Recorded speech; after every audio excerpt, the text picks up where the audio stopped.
Cada vez hay más sospechas de que el presunto esquema de corrupción que estamos descubriendo que pudo tener implicado, digo, pudo tener implicado a Zapatero con el rescate de Plus Ultra, se esté repitiendo a gran escala en otras grandes ayudas que España está dando fondos de cooperación a muchísimos países. Países como Mauritania o Gambia están recibiendo dinero de fondos de cooperación. Y ojo, porque esos países podrían estar implicados en el esquema del Africa Center, por el que quien podría haberse beneficiado por la puerta trasera podría haber sido la misma Begoña Gómez. Estamos hablando de ayudas a muchos más países, pero sobre todo las grandes ayudas, lo gordo de las ayudas que están prácticamente ajenas a una fiscalización, son las ayudas a Ucrania. 815 millones que ha prometido Pedro Sánchez a Zelensky en la última visita hace muy poquito, y unas condiciones de esta donación que no sabemos realmente cuáles son. Tan es así que son secretas. Hay mucha opacidad al respecto, sobre todo teniendo en cuenta que la gran mayoría de esos países a los que Pedro Sánchez lanza dinero son países que están en condiciones de no poderse fiscalizar realmente el uso que se haga de esos fondos, porque están en condiciones realmente complicadas. Ucrania, por ejemplo, más aún si cabe, cuando hemos descubierto en la misma semana en la que se donaba ese dinero un esquema de corrupción del gobierno de Zelensky y del entorno más cercano a Zelensky, un poquito como ha pasado con Pedro Sánchez, sus dos brazos derechos, primero Ábalos y después Santos Cerdán, metido en tramas de corrupción, le ha pasado lo mismo a Zelensky. Y lo mismo que nos cuestionamos aquí en España de cómo pudo ser esto sin que el número uno lo supiera, se cuestionan también en Ucrania. Es imposible que Zelensky no fuera conocedor de toda esa corrupción, incluso que no se llevara su parte. ¿Por qué no sospechar lo mismo con Pedro Sánchez? Y sobre todo, ¿por qué no sospechar que este esquema que hemos visto del rescate de Plus Ultra, es decir, Zapatero que supuestamente media para que se realice ese rescate, el gobierno que firma ese rescate, ese dinero que es dado a Plus Ultra en un lugar, en un país donde no se fiscaliza y que se reparte entre varios empresarios corruptos afín al régimen, y que esos empresarios a su vez paguen a otras empresas españolas, como podría ser Acento de Pepiño Blanco, para que ese dinero venga de vuelta, o como puede ser la empresa de marketing de las hijas de Zapatero, o como pudo ser la misma empresa, la misma actividad de Begoña Gómez.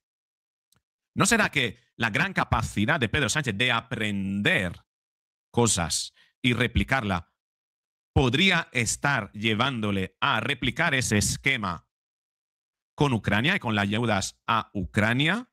¿Quién se está beneficiando del mismo? Cuidado, porque lanzan la sospecha al aire, comienza a haber títulos en periódicos, concretamente La Razón lanza un artículo que vamos a analizar en este vídeo. Muy interesante. Venga, vamos allá.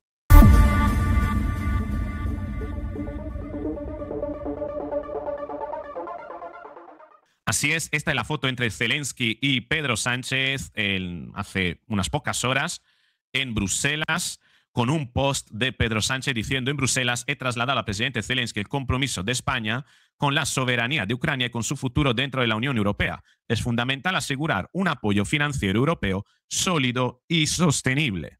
No hay que olvidar que recientemente, también el 18 de noviembre, en la visita de Zelensky a España, Sánchez anunció una movilización de 817 millones de euros. Creo que en la introducción dije 1.000 millones, sería imposible esa cantidad si solo Europa, toda Europa, ha establecido 90.000 millones ahora de urgencia para el próximo año, de los cuales además, ya lo he comentado en otro vídeo, 60.000 los pagará España. Ojo, pero además de eso hay 817 millones de euros para apoyar al ejército ucraniano. Y claro, ¿qué se hace con este dinero y a dónde va este dinero? Eso se lo ha cuestionado el periódico La Razón, que publicó en enero de 2025, es decir, hace prácticamente un año, hace 11 meses, ya lanzó la sospecha al aire, pero que claro, esa sospecha tampoco tuvo gran interés para que se siguiera el rastro de dinero, porque uno, no sabíamos de la corrupción del régimen de Zelensky. No sabíamos esto de que había tanto y tanto dinero que están sacando de ahí los oligarcas ucranianos y los políticos ucranianos que hasta se están forjando baños con váteres y bidés y grifería de oro. Y tampoco conocíamos el esquema de corrupción que ahora tenemos muy claro sobre Luz Ultra. Eso de que a través de ayudas oficiales del Estado, determinadas compañías reciben un dinero o incluso determinados gobiernos de países que tienen mucha corrupción, una fiscalidad muy oscura, reciben dinero. Ese dinero pasa a empresa, con ese dinero se pagan a empresa con facturas infladas y esas empresas después pagan a otras empresas, en este caso afines o propias o cercanas a los mismos políticos que firmaron esas ayudas para que ese dinero venga devuelto. Ese es el esquema y muy probablemente esté sucediendo lo mismo con las ayudas a Ucrania. Decía La Razón, el gobierno se resiste a desvelar información pormenorizada del memorando de entendimiento, acuerdo internacional no normativo suscrito con Ucrania el pasado 27 de mayo. Tras una petición de un ciudadano particular al amparo de la Ley de Transparencia del Ministerio de Presidencia, Justicia y Relaciones con las Cortes, no consta respuesta de la Administración, según revela el Consejo de Transparencia y Buen Gobierno en una resolución a la que ha tenido acceso La Razón. Con ese acuerdo, España se comprometió a aportar 1.000 millones de euros en apoyo militar, los cuales 815 han sido en noviembre de este año. Además, como detalló el Instituto Kiel para la Economía Mundial, el Ejecutivo español no informó al respecto hasta la firma bilateral. España había entregado a Ucrania armamento valorado entre 125 millones de euros.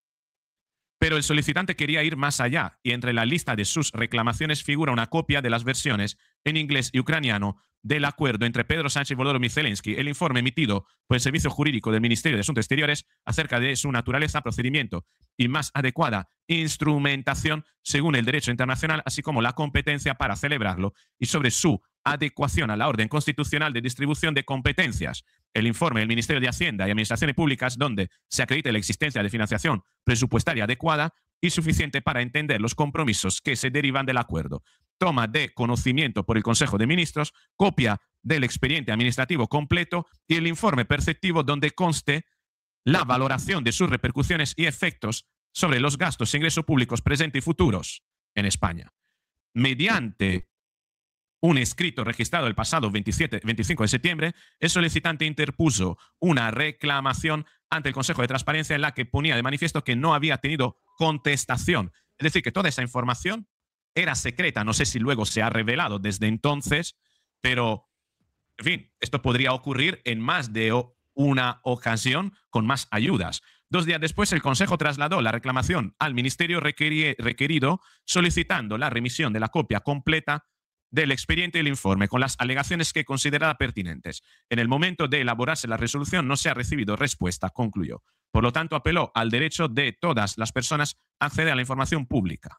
Bueno, sigo yendo adelante, voy eliminando anuncios. El órgano competente, recuerda, debe conceder el acceso a la información solicitada, salvo que justifique de manera clara y suficiente la concurrencia de una causa de inadmisión o la aplicación de un límite legal. En este caso, el órgano competente no dictó resolución en el plazo legalmente establecido, por lo que la solicitud se entendió desestimada por silencio y expedita la vía de reclamación del artículo 24 de la Ley de Transparencia y Buen Gobierno. Terrible. Es decir, dieron silencio administrativo. Pero tampoco ha presentado las alegaciones solicitadas. Incide la autoridad administrativa independiente, un proceder que dificulta considerablemente el cumplimiento de la función encomendada al no proporcionar el expediente íntegro ni su parecer sobre los argumentos en los que se sustenta la reclamación, de modo que pueda disponer de todos los elementos de juicio necesarios para valorar adecuadamente las circunstancias concurrentes y pronunciarse sobre la procedencia o no de conceder el acceso a la información solicitada. El ciudadano que reclamó los informes presupuestarios jurídicos que competen a los Ministerios de Hacienda y Exteriores lamenta que, pese a que tendría que estar correctamente documentado y justificado con luz y taquígrafos, de acuerdo con la normativa, no ha sido así. Más todavía en un contexto en el que puede haber una cierta distensión a nivel internacional. Afirma en referencia al ascenso al poder de Donald Trump y su promesa de poner fin a la guerra de Ucrania y a la guerra entre Rusia y Ucrania en 24 horas, lo que acrecienta el interés por estos datos. En la información que aportó Moncloa, se citaba el compromiso de 15 millones de euros a la recuperación a través del Banco Mundial para Moldavia y Ucrania, 1,5 millones de euros al Programa de Naciones Unidas, 1,5 millones de euros en material y medio de transporte para fortalecer las capacidades de Ucrania en lucha contra el crimen y el tráfico de armas y personas. El acuerdo incluía también ámbitos de cooperación, de materia de inteligencia, formación, desminado, reconstrucción y asistencia humanitaria. Bueno, aquí me quedo. Y claro, aquí debemos preguntarnos, salvo que Pedro Sánchez declare esa ayuda secreto de Estado, que podría hacerlo como hizo con Plus Ultra, ojo, lo cual eso dejaría todo muy claro acerca de lo turbio que está todo. Pero claro, yo me planteo, ¿se fiscaliza de alguna manera ese dinero? ¿Tiene algún plan de fiscalización ese dinero cuando se entrega? Cuando los países donan tanto dinero, ¿qué garantías de auditoría le ofrece el otro país? Porque de esto nunca se habla. ¿Va a ser auditada Ucrania? ¿España está auditando Ucrania con el dinero que le ha aportado y los medios que les ha dado hasta este momento? Porque de no realizarse auditoría alguna con Ucrania o con Gambia o con Zimbabue o con Mauritania, ese dinero prácticamente queda regalado a fondo perdido y a la merced de que un esquema de empresas pantallas se lo van pasando para que parte de ese dinero venga devuelto a los políticos o familiares de los políticos que tienen empresas pantalla que recuperan ese dinero. Esto es lo que estamos descubriendo acerca de Plus Ultra. Descubriremos lo mismo sobre las ayudas a Ucrania, no solo con España, sino con todos los países europeos y con von der Leyen, Costa y toda esta gente. ¿Tú qué opinas? ¿Qué crees? Escríbeme en los comentarios. ¿Crees que se está replicando ese esquema de Plus Ultra en más ayudas a más países? ¿Tenemos información de su fiscalización, de la fiscalización de esas ayudas? Te espero en los comentarios. Si te ha gustado el vídeo, dale a me gusta, compártelo, suscríbete, activa la campanita para recibir las notificaciones en el momento en el que publique el próximo vídeo. Ahí nos encontraremos. Chao.